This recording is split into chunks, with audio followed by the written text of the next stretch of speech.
Bună, dragilor! Bine ați venit pe canalul meu, eu sunt Beatricia și astăzi vă invit alături de mine să pregătim cupcakes sau brioșe inspirate de renumitele bomboane Raffaello. Sunt o adevărată gingășie cu note plăcute de cocos, ciocolată albă și migdale și sunt o alternativă minunată dacă nu doriți să faceți neapărat un tort. Haideți să începem! Vom începe cu pregătirea cremei. La bolul cu ciocolată albă adăugăm prima parte de smântână indicată în rețetă. Aceasta este cantitatea pe care am înfierbântat-o foarte bine, a doua cantitate o vom turna rece. Lăsăm bolul neatins timp de 1 minut și apoi vom omogeniza totul cu ajutorul unui blender. Adăugăm fulgii de cocos și a doua parte de smântână, deja în stare rece, și continuăm să omogenizăm totul împreună.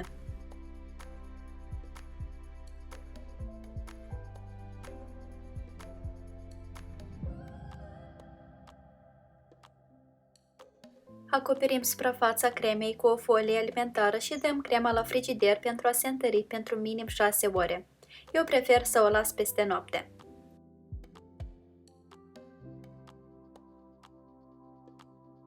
Pentru blat amestecăm mai întâi ingredientele uscate: făina cernută, făina de migdale sau migdalele măcinate, sarea, praful de copt și bicarbonatul de sodiu.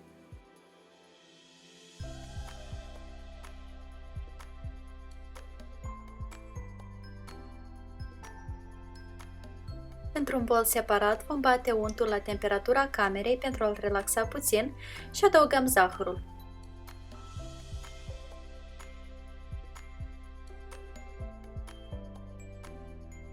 Continuăm să batem untul împreună cu zahărul la viteză înaltă timp de 5-6 minute sau până când untul se deschide în culoare și capătă un aspect foarte pufos.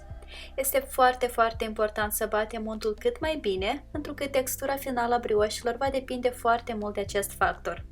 Dacă untul nu este bătut suficient, brioșele nu vor fi la fel de pufoase.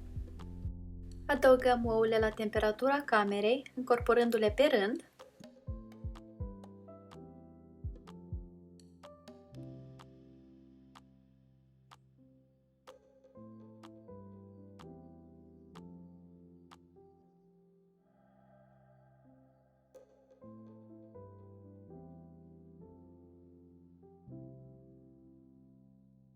Trecem cu spatula de jur împrejur pentru a curăța marginile bolului și adăugăm extract sau esență de migdale.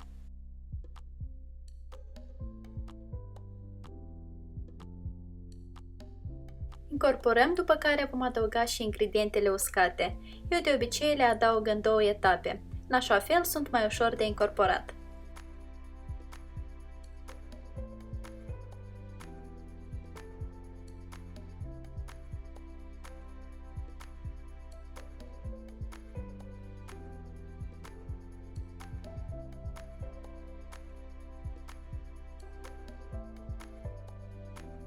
La final adăugăm iaurtul. În loc de iaurt puteți folosi și smântână acră.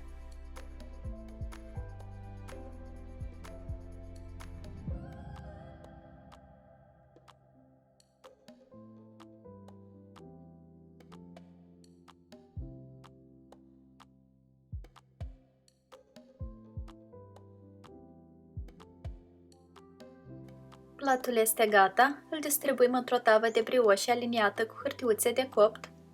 Nu este necesar să nivelăm suprafața, în timpul coacerii brioșele se vor nivela de la sine. În total am obținut suficient plat pentru exact 12 brioșe.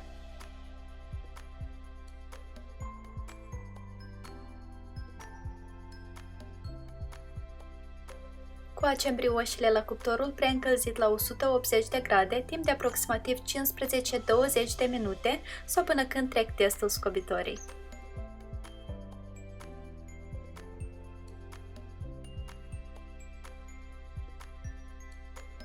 Permitem brioșilor să se răcească complet. Am să rup una ca să vă arăt cum arată în interior. Sunt foarte pufoase. Iar acum să finisăm crema și să le decorăm.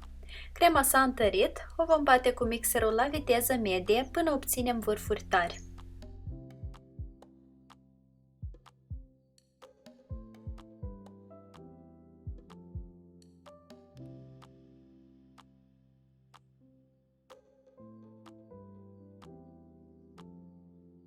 Crema obținută este foarte stabilă și își menține bine forma. O transferăm într-un poș de patiserie dotat cu duiul preferat. Eu am ales de data aceasta un dui în formă de stea deschisă cu numărul 1M de la Wilton.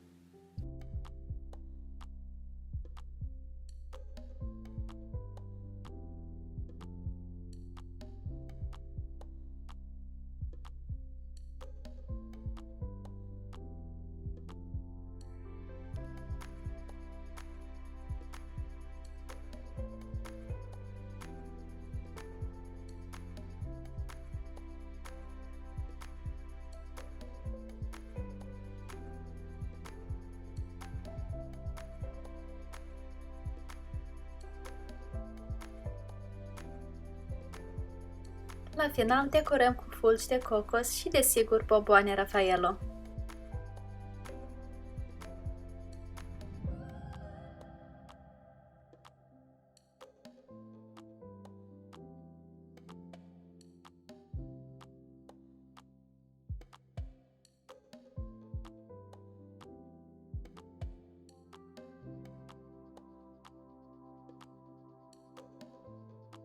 Brioșele sunt gata de savurat, au ieșit foarte aromate cu un gust pronunțat de cocos, ciocolată albă.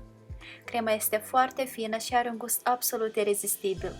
Dacă vă plac bomboanele Raffaello, atunci cu siguranță aceste brioșe vor fi o adevărată încântare pentru voi. Linkul către rețeta integrală scrisă poate fi accesat în descrierea acestui video. Iar eu vă mulțumesc foarte mult pentru vizionare, dragii mei, și vă doresc o zi cât mai delicioasă în continuare. Poftă bună! Pa, pa!